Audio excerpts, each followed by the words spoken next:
Abu Dhabi से Canada के लिए, जिसमें एक पैसेंजर था, लेकिन एक टूरिस्ट वीज़ा अप्रूवल थी पिछले साल में दिसंबर में, और वो इंडिया से ट्रैवल कर रहे थे मॉन्ट्रियल। तो अबू धाबी से उनकी कनेक्टिंग फ़्लाइट थी। सो अबू धाबी एयरपोर्ट पे जब वो पहुँचे हैं साहब, तो उनसे कुछ क्वेश्चन आंसरिंग हुई उनके वीज़ा से रिलेटेड, कि कौन सी कैटेगरी का वीज़ा है और वो कहाँ जा रहे हैं और वो क्यों जा रहे हैं।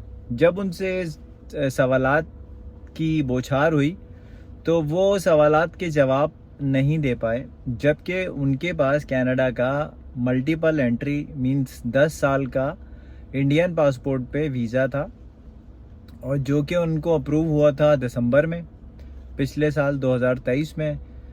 उसके बावजूद वो समहाउ उन जो उन्होंने ट्रैवल डेट्स दी थी उस पर ट्रैवल नहीं कर सके। जाने के लिए वो जाना चाहते थे कनाडा, और जब इमिग्रेशन पे पहुँचे, इंडिया से तो क्लियर हो गई, जब वो इमिग्रेशन पहुँचे अबू धाबी में, क्योंकि अबू धाबी से कनेक्टिंग थी फ़्लाइट उनकी। सो जब वहाँ पर उनसे सवालात पूछे गए हैं, सवाल नंबर 1 कि आप वहाँ कहाँ जा रहे हैं, तो उन्होंने बताया मैं यहाँ जा रहा हूँ। आप कहाँ रुकेंगे, तो उन्होंने बोला मुझे तो नहीं पता कि मैं कहाँ रुकूंगा, लेकिन मेरे एजेंट ने होटल कराया है एक, मैं वहाँ रुकूंगा। तो आपका होटल कहाँ पर है, तो उन्होंने बताया होटल डाउनटाउन से तकरीबन 9, साढ़े 9, 10 किलोमीटर दूर है। जबकि ऐसा नहीं था, होटल बहुत दूर था, तकरीबन 40 से 50 किलोमीटर दूर था उनकी डाउनटाउन से। तो उन्होंने ऐसे जवाब दिए। उसके बाद उनको वहाँ से इंडिया की सेम फ़्लाइट में रिटर्न कर दिया गया, उनका वीज़ा कैंसिल कर दिया गया, और उनको कैनेडियन हाई कमीशन इंडिया में बुलाया गया, और सेम क्वेश्चन उनसे वहाँ पर भी पूछे गए। जब उनसे सेम क्वेश्चन वहाँ पर पूछे गए तो उन्होंने वही सेम जवाब दिए जो उन्होंने वहाँ अबू धाबी इमिग्रेशन पे दिए थे कैनेडियन इमिग्रेशन के लोगों को, और बताया था कि ऐसी चीज़ें हैं। उसमें काफ़ी सारे वैलिड सवाल थे जो मैं समझता हूँ कि हर बंदे को प्रैक्टिस करनी चाहिए उन सवालों की। अगर आप जेन्युइन वीज़ा अप्लाई कर रहे हैं, ख़ुद ही वीज़ा अप्लाई कर रहे हैं, तो आपको सारी चीज़ें ऑन फिंगर टिप्स होनी चाहिए, और अगर आप किसी से करवा रहे हैं तो भी आपको उसके बारे में जानकारी होनी चाहिए।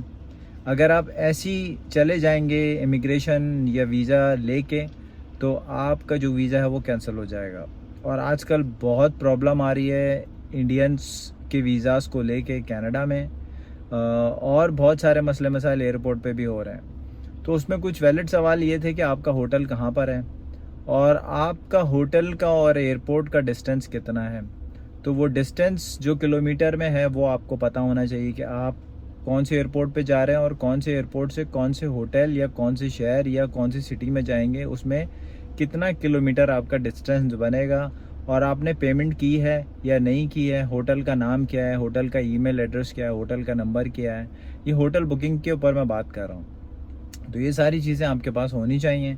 आपका वीज़ा किसने अप्लाई किया था, आपका वीज़ा कैसे अप्लाई हुआ था, सारी चीज़ें आपके पास होनी चाहिए, क्योंकि जब इमिग्रेशन काउंटर पे आपसे ये सवाल सारे किए जाएंगे तो आपको उन सवालात के जवाब आते होंगे, लेकिन आप काबिल नहीं होंगे जवाब देने के, क्योंकि आप स्ट्रेस में होंगे, आप प्रेशर में होंगे, आप फोर्स में होंगे, आप जवाब नहीं दे पाएंगे। तो जाने से पहले आप अपने कनाडा वीज़ा लगाने से पहले अपनी तैयारी करें। तैयारी पे सवालात जो मैंने आपको डिस्कस किए इस वीडियो में वो अपने नज़र सानी करें, और उसके बाद अपना कनाडा का वीज़ा अप्लाई करें। वीज़ा लग जाता है तो डेफिनेटली ये वीडियो ज़रूर सेव करके रखें और इस वीडियो को देखें, ताकि आगे आने वाले वक्तों में जो अगर आपसे सवालात हों वो आप इस वीडियो के ज़रिए देख के वहाँ पर जवाब दे सकें। So all the best guys who is travelling to the Canada. Very soon इंशाल्लाह मैं और वीडियोस और अपडेट्स लेके आपके सामने हाजिर होता हूँ। तब तक के लिए